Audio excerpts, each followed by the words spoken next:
Welcome back, everybody. We are here. I'm excited to introduce you to MARILYN Dollar today. She is the expert on visibility and productivity at work, and that's going to increase confidence. So if you're looking for visibility, better productivity, and confidence in your role, you're in the right place. Now, look, as always, I want you to understand that work isn't everything, and work is actually life. And in life, we have all kinds of trials and tribulations that go on for us.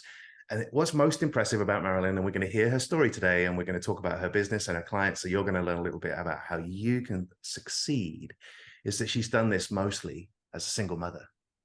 She did this with two teenage kids growing up. Now, these kids are a little bit older now. We've talked about them before. Taylor and Clay, hello, if you'll get to watch this video, hello to you. And you also, in the last 5 years, have an incredible story. So I want people to kind of hear that little transitional piece as well.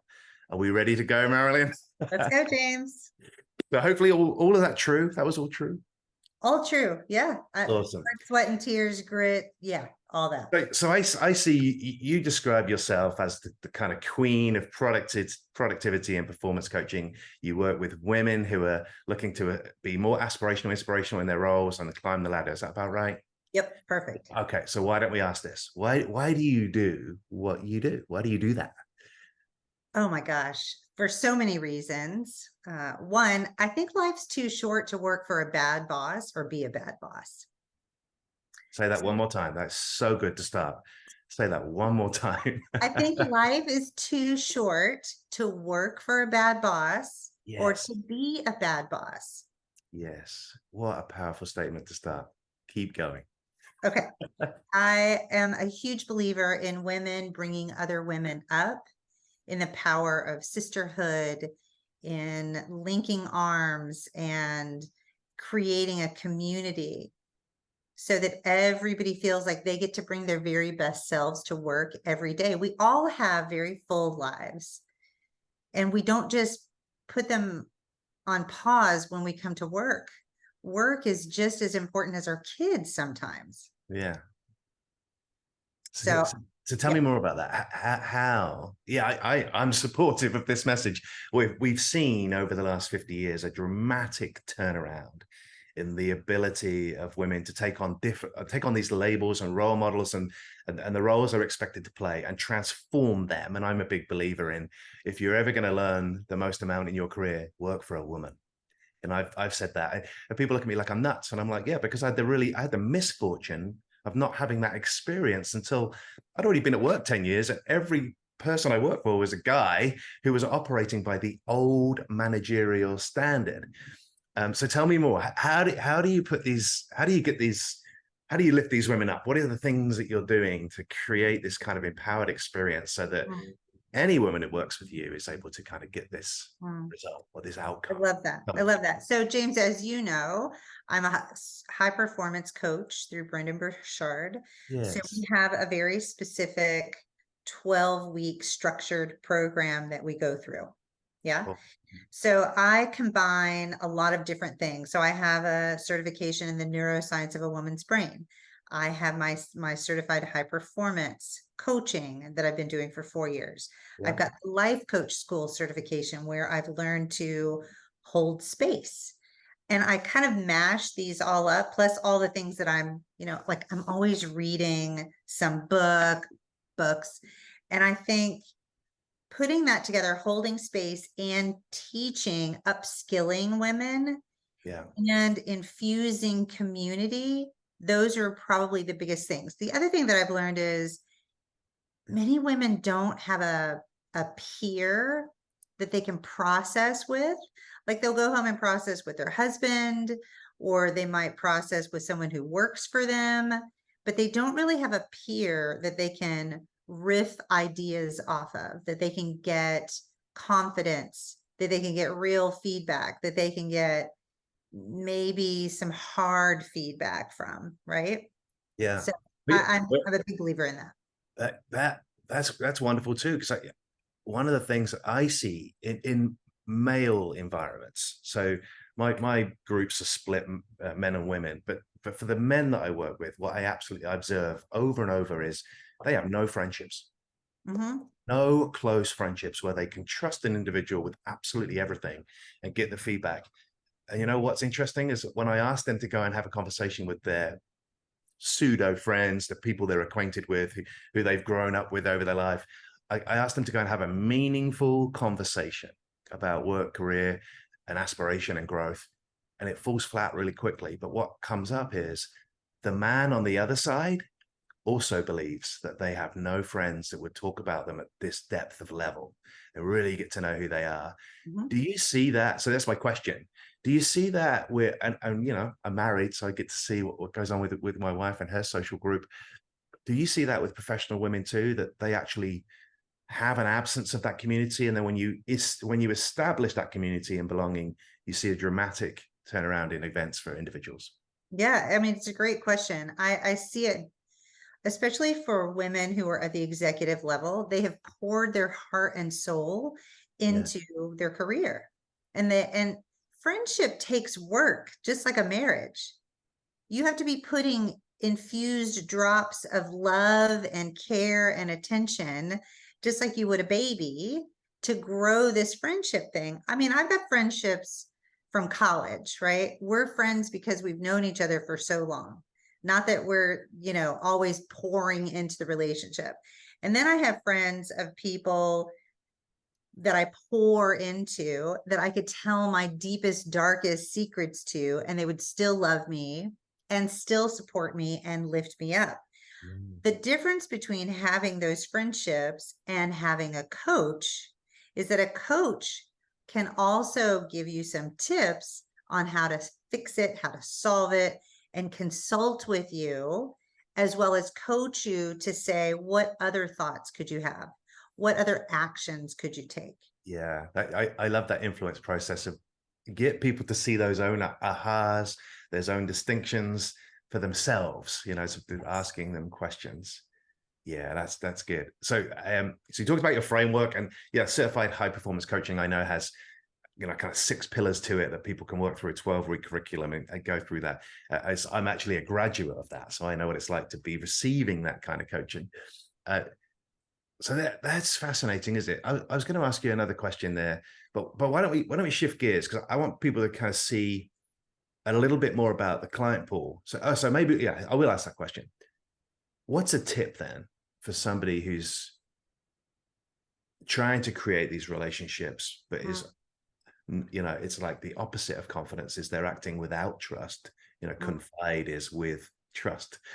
So what's a tip that you might give to one of your clients or prospects about how could they deepen and broaden those relationships with those wonderful words you said, love, care, attention, that we forget in professional environments? Sometimes it just needs more love. Yeah. Yeah, So what's a tip that you give? that's a great question. I managed a big project before I left my corporate gig earlier this year, and I had about 50 people on my team. Wow. This was not their job. They were voluntold, right, that they were going to do this. Yeah. And so how do you Strategy of the company that isn't a strategy, but you will do this. Oh, yeah, exactly, right. And how do you influence without authority? Because obviously I didn't have authority over these people. They didn't live where I lived, right? It's a global situation. And I was very vulnerable. And I said, I can't do all of these things that it's going to take to leverage what we need for this project. Yeah. And I said to them, here's what I'm really good at. I'm going to ask you guys to kind of step up. And I'll give you an example. One of the glass doors got shattered the day before 100 of our top leaders were going to be arriving. Oh, And the maintenance guys were like, oh my gosh, what do we do? And I said, you know what? You guys are the experts at this. And I trust that you're creative and you're going to figure something wonderful out. And innovation iteration, right? One guy said, oh, let's just cover it with cardboard. Cool. Another guy said, let's cover it with wood. Cool. Then once they covered it with wood, they're like, hey, we got this guy who's a printer. We'll logo it and we'll wrap it. And they did that. Cool. Looked great. Then another guy from a different floor said, hey, I think the doors upstairs are the same. No one's going on that floor. Let's just swap the doors. And that's what they ended up doing. and so what's the tip? How does that deepen the relationships So then? the tip is when you're vulnerable and then you empower your Uh, team to go yeah, and do their very, very best. They step in the gap. I wasn't, I could have taken this approach, James. I yeah, could have I could have yeah, stood there. I could have said, why is this glass all over the floor? Why, I could have done it a very different way. And then afterwards, here's a tip that I probably got the most feedback on. I created a WhatsApp group and I put all the top 10 leaders in there. They each had a few people that worked for them, right? And then I gave them immediate feedback. Hey, the door looks great. Like all through the process, I was still checking, right? But I wasn't micromanaging, but I was building them up along the way. Hey, that cardboard, that looks great. Great job cleaning up the glass. Hey, those stickers, that was amazing. Who did that? Hey, what a great idea to change the door. So I was, feeding them along the way, these yeah, positive, reinforcing, great job yeah. empowering them to go a little further, Yeah, it's which like you're loading in appreciation. You're proud of what the outcomes are. You respect the effort they're putting in. Yeah, I think that's really powerful stuff.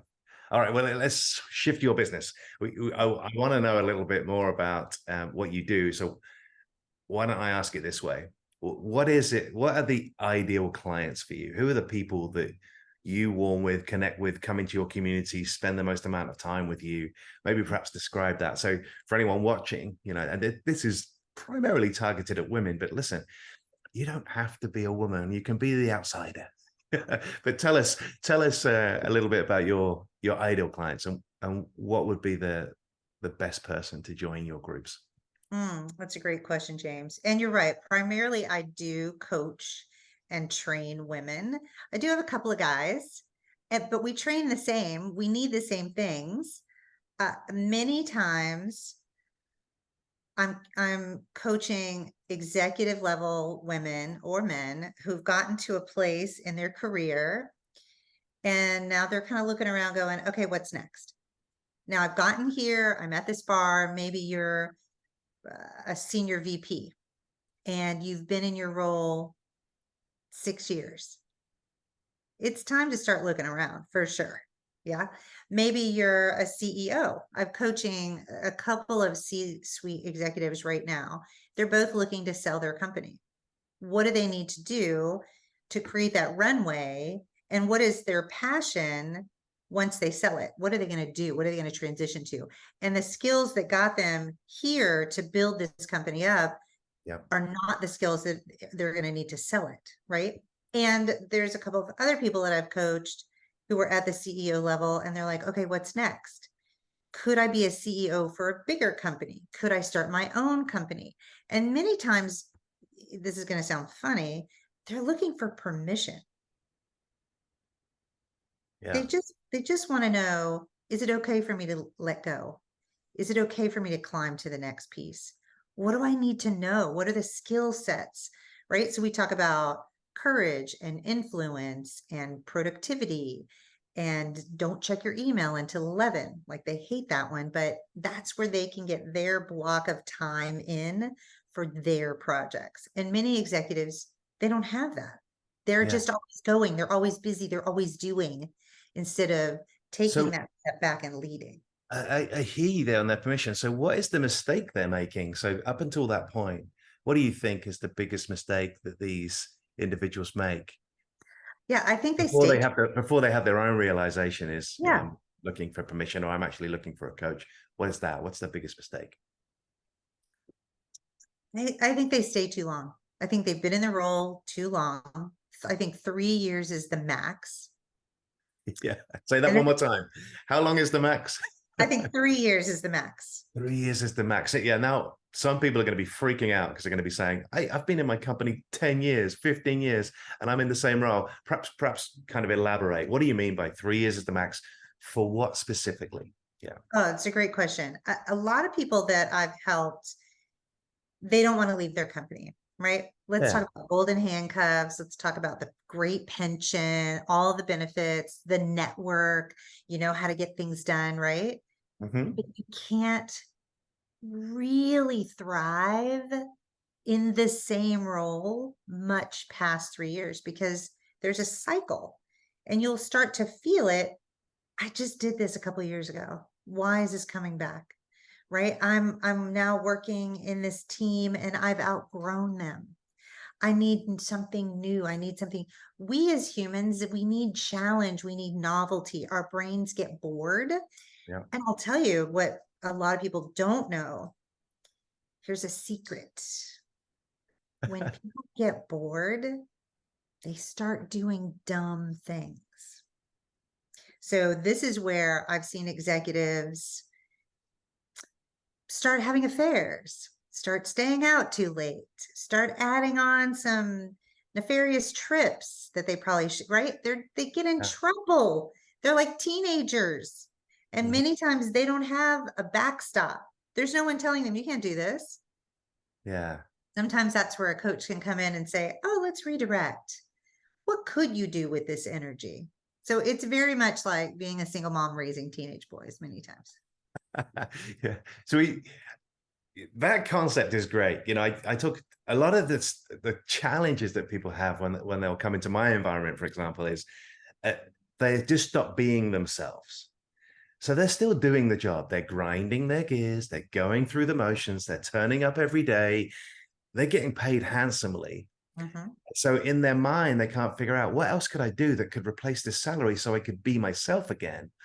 And in the process, what they do is exactly what you're describing: the self-sabotage behaviors of addictions and misappropriate, or inappropriate behavior, and then also the activity of succumbing to the seduction of ego, and they start really forcing their job.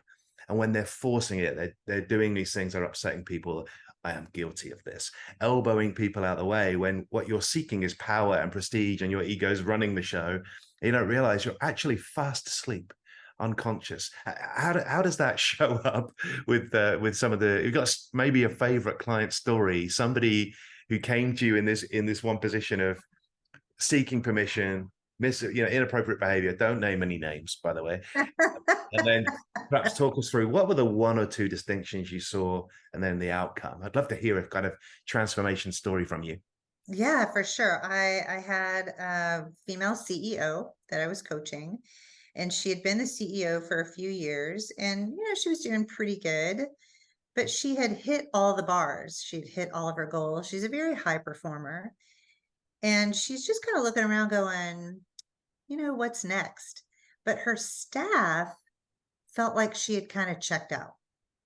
She wasn't really communicating her strategy anymore. She wasn't having like the rah-rah inspirational meetings anymore. Yep. And she was starting to lose people on her team, right? Like Yep. some really good talent.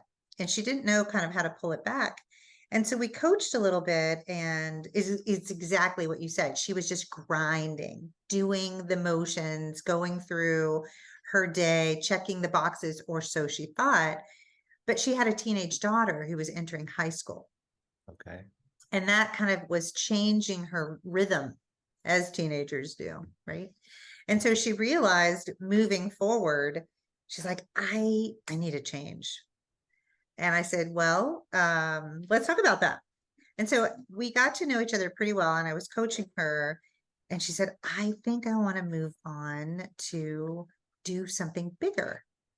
And I'm like, yeah, let's do that. She goes, I don't think the timing's right. I don't think I have the skills.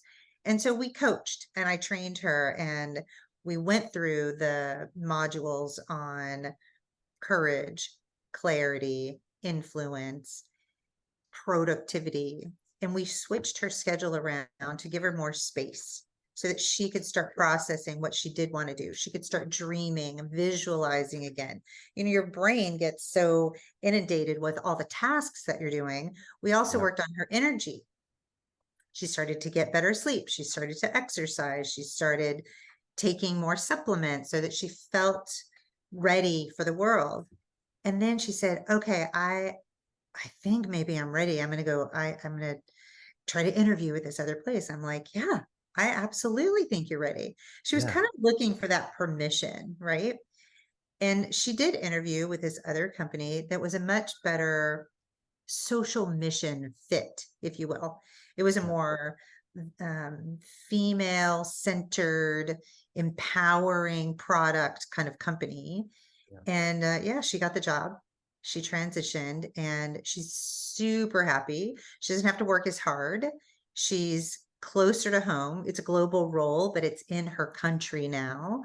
And she's able to spend more time with her Awesome. daughter at her soccer games. And yeah, it was huge. And isn't that the win? You know, you and I talked That's off the win. before we came on, is our personal mission, our closest personal mission is to do the right things for our family. And you talked about Taylor and Clay and how they are your inspiration. And, you know, we even, not to embarrass anybody here, but we even did a little closed eye process to figure that out. but now we know how you can help people. I think there's a really powerful story in there about people get to the point of just doing, and they can't even be in the moment right now. And some of the things you've shared there about, you know, sleep quality and nutrition and thinking about hydration, supplementation, wherever that's necessary, seek a physician, anybody. But I think that this is really powerful stuff, that it's actually simplicity, bringing simplicity back into complex lives. And you know, you and I have coached with Brandon, and you know, I always like that concept of don't have a to-do list, have a not to-do list. Start writing down all the things you just don't enjoy and you don't know why you do them, but you still do them every day, and just get rid of those things. And if you can get to a to-do list at all, if you want one, keep it really short. Every day, just have one or two things on there, not I've got 10 more things, because that position of, you know, I think clients come to me for realignment work. They're looking for clarity, but they're overwhelmed. And I always say, if you're overwhelmed, you probably need a better plan. How does that show up for your clients? The kind of thing you see as well, that they're Mhm. they're overwhelmed with the life they've built for themselves. Yeah, 100%. You're right. And you know who takes the hit first? Themselves, right? They don't do self-care. We talk a lot about self-care. Women are especially notorious for putting themselves on the back burner. Yes. So that is at the forefront. The first thing that we do is we clear time for self-care. Many times I will say, like I just told a client yesterday, there are 13 Fridays left in the year. How much Yeah. vacation do you need to take? I Yeah. want you to take every Friday off for the rest of the year. And that blows their mind. But I Right. guarantee you, James, the first time they do it, Monday morning when we coach, I know next week, two of them are going to come back and go, oh my God, I had the best weekend because Awesome. they have space, right? Yeah. So I love that's a, that idea of planning, all intention ahead of time, scheduling all intentional time ahead of time. And most people aren't doing that. They're living literally day to day, reactionary. And that story, I experience it so often too, is that people haven't written down what they're going to do next Friday. They hope Friday's going to be quiet because it's normally a quieter day. But when they get there, there's still their whole to-do list. And they don't take that time for self-care. Yeah, I see no. that too. Yeah, Okay. I've got there's a productivity sheet that Brendan taught us that I have on my website as my freebie. And this is one of the things that I'm very intentional about teaching my clients in the very beginning. We're going to work together for the next 90 days. You can choose 3 projects and that's it. And every day, here's your one sheeter. What are the things you need to do to move each of these projects ahead? Yeah. That's what you do Okay. first. Did you hear all that, people? I just want to hear what you're just getting now. You're getting recipe. So if you are not doing those things that you just heard, rewind the tape 2 minutes and watch that again. You just heard the solution. It is just choose 1 or 2, 3 projects, just writing down what other tasks to do, and then go about those. That is so wonderful, so simple, so wonderful that most people will miss that. Yeah, keep going. I jumped in there because I just want people to hear things. And if they didn't hear it, replay, go back, replay, try again, go. What else Yes, have we? that's a really big one that I push. Yeah, Another thing that I really want women especially to know is good quality sleep, which is 7 hours minimum, yeah, is what you need to clear your brain, right? We have these little antennas, like think of a butterfly with their little antennas. And from those antennas, our thoughts jump around. right? And at the end of the antenna, if it's clean and you've gotten a lot of sleep, you can think of things really easily. Yeah. If you find that you're in a meeting and you used to could just riff and come in and be very spontaneous, and all of a sudden you're like, okay, I need slides, I need my notes. You're forgetting things, you're forgetting people's names, you're forgetting times, you're forgetting the projects, right? It's not because you're getting older. It's because you're sleep deprived. I agree. I agree. So I'm a big believer in create REM, deep quality sleep. I have an Aura ring that tracks my sleep. Yeah, that's a big one. I love numbers. I love data. And that's the other thing when I'm coaching, we have 3 check-ins along the 90 days where we measure the KPIs of happiness, productivity, all the things, and we track it. Are you getting better? Do we need to shift course? Yeah. How did you Yeah. end up? I, Right? I, I agree. I mean, I have the Aura Ring. Look, people are going to say, hey, that's hundreds of dollars to invest in that. Yes, it is. There are cheaper alternatives. You can get tracking apps that will work for you Mhm. and do a similar task. It might not be the same task. I'm glad I had this recently as I got sick, and it told me everything I needed to know Everything. about how much rest to take. So I think it really came into its own. I do recommend it because it's been great for me. But I think just studying your sleep is a really powerful thing for you to do. And my own sleep study is now 4 years in. I'm still tracking and measuring and thinking about how do I improve things. And I'm pretty clear about all the things now, things that I would not have realized made such a difference. So clearly alcohol and caffeine at certain times of the day is just going to be a disruptor. But one of the things I noticed is just even small amounts of chocolate in the afternoon is going to disrupt me. Yeah, because it's And so caffeine, it's worth it's sugar. studying this over an elongated period of time to understand precisely what minutia is making a difference to that deep sleep and that REM sleep. And yeah, so I'm really glad you brought that up. Now, so that's one piece of advice we can give to everybody, but let me lead me to another question is, I'm sure you've got lots of good advice that was given to you. Perhaps give us, if I say, what's the best advice you ever received, you're going to go, oh, you put me on the spot. I don't know what the very best is. So why don't you tell us been the biggest help for you? Maybe 2 or 3 things that you've heard that have become mantras in your life, or been the way that you operate, the way that you think about life now, that's helped you professionally and personally. What are those couple, 2 or 3 pieces of advice that you would give to people watching? That's a great question, James.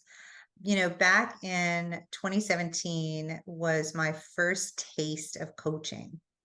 And I didn't know what I didn't know, but I hired a coach and it was expensive and I thought this is out of my realm. What am I doing? But Yeah. I really, really, really wanted to find a good guy. And I didn't have trouble dating, but I had trouble finding a good guy that maybe I wanted to get married again. And through the process of working with this coach, she gave me some very specific advice. She said, be open, be more open. Like, don't go into a meeting like this. Don't sit like this. Don't put your hands like this, right? She said, be open, be approachable. Don't scowl. You know, like sometimes when we're listening, we're like, oh, what? No, yeah, don't do that. That be smiling and be kind. And if someone, if you're in a meeting and someone comes up with a crazy idea, which you hope they do, because you don't want to be the smartest person in the room. Let me just take an aside. If you're the smartest person in the room, find a new room. Yeah, I Learn say that. something new. I got to respond to that. I tell people, if you're the most ambitious person in the closest 20 people you know, including your family, change the group. You have to be in the bottom or in the middle. You have to be around more ambitious people if you want to get the things that you want in your life, and you want these personal, professional life, your life to kind of be vibrant and enthusiastic and energized. It's pretty quick to find out if you are that, if you're the top person, the smartest person, or you're the most ambitious. Yeah, time A to good thing. sadly reduce the time with those people and increase the time with a new group of growth friends. Yeah. And you'll find that if you're growing and changing, you're going to outgrow some of your friends. Yeah. That's part of what's going to happen. And the other piece was so when you're in a meeting and someone comes up with this outrageous idea, like, would it be cool if we put feet on this coffee cup so that, it could get cool faster? You're like, no, that's the dumbest idea. Who wants cold coffee, right? Okay, that's the not way to do it. You could say, oh, yes. And what if we Uh, put a lid and it has feet? That would be amazing. When you're in a meeting, build other people up from a place of integrity and honesty. Don't lie, right? And find ways of saying yes and so Lovely. that you can continue the conversation. And then the last thing I would say is, and you touched on this, James, get back to who you are. Whoa, look at that. Be who you are. Woo! That is wicked. I love that last one. So there's 6 things. I'm going to recap them real quick. First one was get a coach.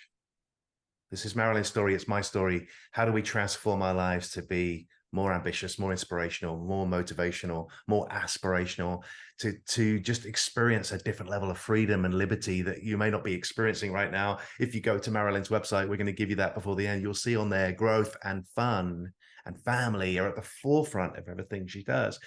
That was number 1, get a coach. Number 2, be open. Number 3, you may think that you smile and you are kind, but I can assure you, you're probably operating somewhere between level 1 and level 5 on the scale of how often you are smiling. So I love that one. Number 4, change your group. Yeah, change your group. You're probably with some maintenance and some old friends. You need to find some growth friends, people who are going to really lift you up and push you and needle you and challenge you. Your dreams are with that challenge. So you need to be with that group. Now, you got 2 more. I wrote them down here. Oh, lovely. The yes and comment. I always think about that. Your life will be more enjoyable if you improvise your life. And how do you do that? You say yes and ... and you continue the conversation. When you do this, you're adding more value, but you're inspiring other people to replicate your behavior. I call this role model mindset. You'll know this too, because you've come from the world I come from. And then the last one is be who you are. Yeah. If you want to be in flow state, that state when you're untouchable, you can't just be doing every day, because if you do, you will drip into addiction and self-sabotage. If you do, you'll force things and it will feel frustrating and you'll feel unseen and unheard. You'll be invisible. But if you can be you, and we can see these, and we can see the whites of your eyes. Yeah, I love that. You'll be in flow state, being who you are. Wow, we've come a long way. So we're going to start. Maybe one more question, because we talked about. Oh, I want to congratulate you. I didn't say this. Hey, by the way, you didn't hear. If somewhere in that story you heard this about Marilyn finding love again, she found love again. So we're going to say hello to Jim. Hello, Jim. You got married 3 years ago. You got your 3-year anniversary. And this is really, really exciting for people who you've maybe lost hope on some of that. If you're a single mom or you're a single father and you're watching this and you feel like that's not there for you, yes, it is. And the reason why it may not have happened for you right now is strategy, is how you think about this. And some of the actions you're currently doing and your current, your decision-making around this process right now just needs an upgrade. And now you've got a coach, because you can look at Marilyn and go and talk to her about this process. So I love that. So let's ask this. Fun question to finish off. And you can do this as, let's do this as 2 parts. So we'll do Taylor and Clay, right? So question, what does Taylor think you do?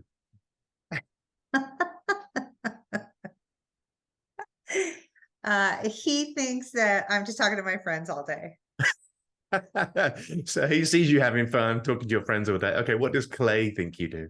He thinks that I am just on vacation all the time. Oh, wow. Are there clues in this, people? I always say the same thing for everybody is go back to the beginning and watch this. Put it on 1.5 times or 2 times. You'll get it done in half the time, but you're going to hear everything you need to hear. I want you to take notes. I want you to take those distinctions for you. Bruce Lee said, absorb what works, discard the rest, add a little bit of you. And that's the secret. There are no secrets. That is the secret, is take what works for you, discard the things that we said that don't work for you, but then add your own uniqueness to this and you can be yourself and we can get some wonderful results. Okay, Marilyn, where can people find you? I want to tell people, where do they go right now? We talked about your website. Why don't we start there? Yeah, it's www.thewomenscoach.com. So it's Awesome. woman with an A, and I'm on social. So yeah, for sure. Awesome. Well, let's do social in a second, but I want to tell everybody that website I'm going to put in the show notes underneath this video. So if you're watching this on YouTube or you're watching this on my blog right now, just go underneath. You're going to see Marilyn's website there. You're also going to see her preferred social media channel, and that is Probably Instagram.